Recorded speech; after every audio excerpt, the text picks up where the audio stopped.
அவ பக்கத்திலேயே இருக்கணும். அதெல்லாம் இந்த ஜென்மம் இல்ல, எந்த ஜென்மத்திலையும் திருந்தவும் மாட்டா, அவளை யாராலையும் திருத்தவும் முடியாது. ஏன் உன் புள்ளைய எப்படி கஷ்டப்படுத்துற? யார்? மாணிக்கம் தான். செல்லம்மா இன்றைக்கான எபிசோடில் வந்துட்டு மேகாவை செல்லம்மா ஆஃபீஸுக்கு கூப்பிட்றாங்க, வா நம்ம சேர்ந்து ஒர்க் பண்ணலாம் அப்படின்னு சொல்லி கூப்பிட்டு பார்க்குறாங்க. பட் மேகா வந்து ரொம்பவே திட்டுறாங்க, நீ எல்லாம் எப்போவுமே எங்களுக்கு அடிமையாக தான் இருக்கணும், வேலைக்காரி தான் அப்படின்னு சொல்லிட்டு ரொம்பவே திட்டுறாங்க.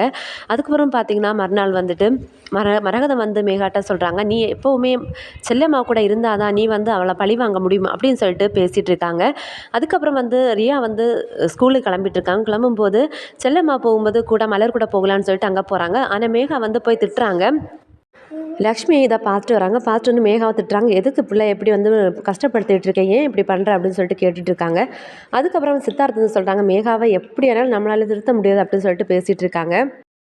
சித்தார்த் வந்து முடிவெடுத்திருப்பார், மலரையும் ரியாவையும் சேர்ந்து ஒரு ஆட்டோவில் விடலாம் அப்படின்னு சொல்லிட்டு. அதுக்கப்புறம் செல்லம்மாட்ட போய் கேட்பாங்க, நான் வந்து இவங்க 2 பேரும் ஸ்கூலில் வந்து ஆட்டோவில் விடலாம், ஆனால் யார் டிரைவர்னு நீ கேட்கலையே அப்படின்னு கேட்குறாங்க. செல்லம்மா யாருன்னு கேட்கவும் மாணிக்கம்னு சொல்கிறாங்க.